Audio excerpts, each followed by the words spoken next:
Most homeowners think selling as is means waving a white flag and accepting whatever lowball offer crawls out of the woodwork. And that is completely wrong. And the people who are telling you that are trying to scare you so that you're forced to hire them, or they've actually never sold a home in the real world before. Here's what nobody explains about as is. When you list a home as is, you are not having a fire sale saying this thing is a disaster. You're simply selling a home with quirks. And anytime you sell something that isn't brand new, the condition can range anywhere from, hey, this will just buff right out, or to all the way down to, holy crap, this is a giant money pit we need to run. The difference between a strong sale and a painful one, it's not luck, it's process. So today, I'm giving you the exact 3-step method that gets you top dollar even when the house isn't perfect. We're talking diagnose, disclose, demand. And by the end of this video, you will know exactly how to conduct an as-is sale without hemorrhaging repair credits like the broken faucet you forgot to mention hemorrhages water. Now, let's get technical for just a second, because this is where a lot of sellers misunderstand what as-is actually means. Now, in a real-world transaction, once a contract is signed, it's now as-is. The home is being sold in its current condition. Buyers can still inspect and they can still ask questions. They can even walk away if they don't like what they find. But what they can't do is force repairs unless it's agreed to. Everything after this point is a negotiation, and that's why it was as-is. And this is why the real game here is optics, because when you lead with the whole as-is phrase in capital letters, buyers don't hear, oh wow, this is efficient. They hear, oh my gosh, this is uncertain. It's like a mystery box, a possible money pit, and their brains immediately start running disaster scenarios. What if the roof is leaking? What if the sewer line is ancient? What if there's old wiring that turns into a 5-figure repair surprise? That uncertainty, well, it's going to get priced into what they offer you for your home. Not just for the repairs, but for the risk and the hassle, and also the emotional labor of coordinating contractors while still trying to live a normal life.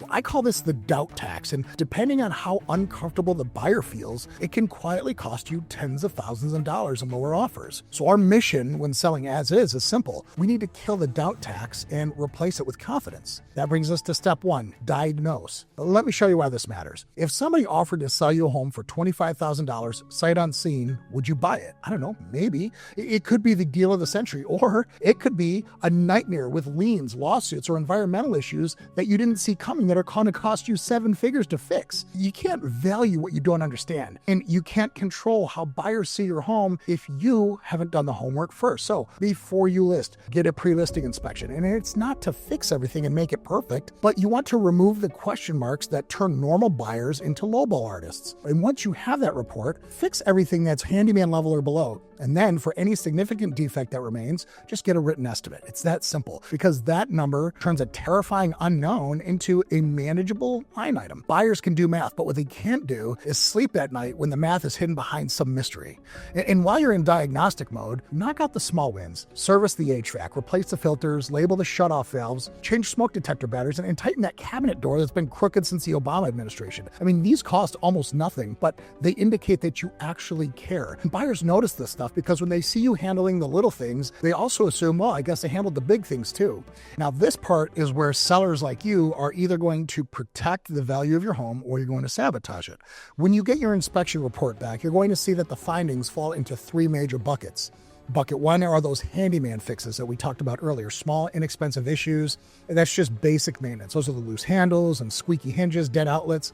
These should always get fixed. Leaving them unfixed does not save money. It makes it look like you've neglected the property. Bucket number 2, these are safety and code issues, and they're definitely lender blockers. So these are like missing handrails, broken GFCIs, inoperable windows, anything that makes an FHA or VA appraiser nervous. We need to get those fixed, because if you don't, you're going to quietly eliminate all those financed buyers and end up negotiating exclusively with cash investors whose business model depends on paying less. And bucket 3 are those end-of-life and cosmetic items. These could be the outdated finishes or kitchens, worn carpet, older appliances, but they still function just fine. I wouldn't recommend repairing these. I think these should get priced into the condition of the home. So again, fix those first 2 buckets, accommodate for issues in the 3rd bucket in your pricing, and that's how you keep your buyer pool deep and your leverage intact. Now we're on to step 2, which is disclose. And this is where amateurs get themselves into heaps of trouble. See, most sellers, they treat disclosures like a party animal greets a confession booth. They're very vague, they write unknown on everything, and they just hope nothing comes up later. that approach is going to backfire, I promise you. And sometimes it does so in very expensive court cases.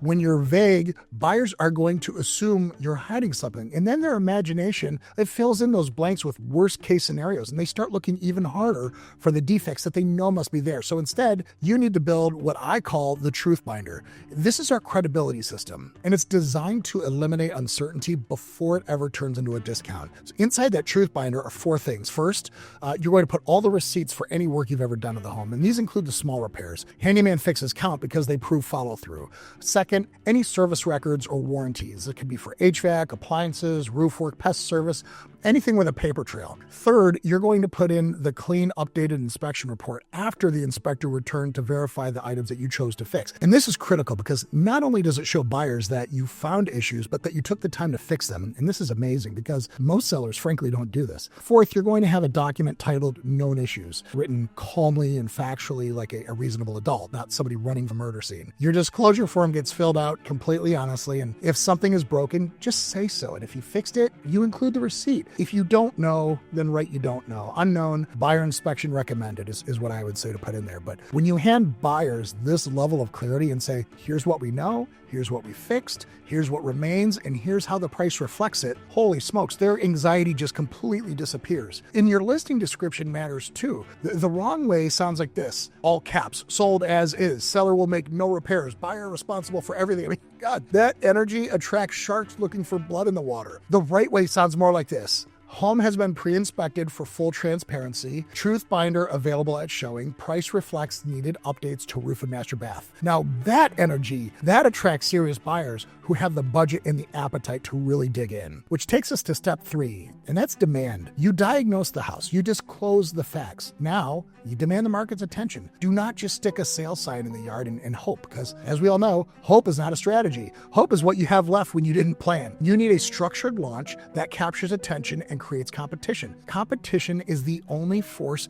that makes buyers stop fixating on flaws and they start focusing on winning your home. So with that, here's your 7-day launch sequence. Days 1 through 3 are prep and photography. The listing is not live yet. You are deep cleaning, decluttering, and getting professional photos. Day 4, which should be a Thursday, the listing goes active. You want to hit inboxes before the weekend planning starts. Day 5, Friday, this is when we let that demand build. We start letting those buyers call and beg to see your home, but you tell them showing start Saturday at noon because scarcity creates value. So days 6 and 7, Saturday, Sunday, you're going to compress your showing windows. Schedule open houses and showing with as much overlap as possible so that buyer B sees buyer A loving the home. You want them to notice shoes by the door and cars in the driveway and competitors circling. That social proof signals that the as-is condition is not scaring people away. Suddenly, they're not thinking about the outdated kitchen. They're thinking about losing the house to someone who puts in an offer before they do. And finally, let's talk about the price. Do not price based on your neighbor's fully renovated mansion or what Zillow dreamed up after a rough night. Take the fair market value of a renovated comparable home, subtract the actual cost for repairs that you identified in step 1, and then subtract a small convenience discount, maybe 1 or 2%. That is your list price. It's strategically underpriced. And if you hide the defects and pray nobody notices, buyers are going to lowball you by 20% or more. But if you disclose the defects and show the math, you are going to land within a few percent of your overall target. And the difference between those outcomes can easily be $40,000 to $50,000 in this market. That is the power of replacing the doubt tax with confidence. Now, ensuring you get top dollar for your home in an as-is sale is within your reach. But if you fumble the ball at the 1-yard line by saying the wrong thing to your buyer or their agent, all of this effort could go down in flames. And that's why I made this video right here, is to show you that sometimes the best thing to say during negotiations is nothing at all. We'll see you there.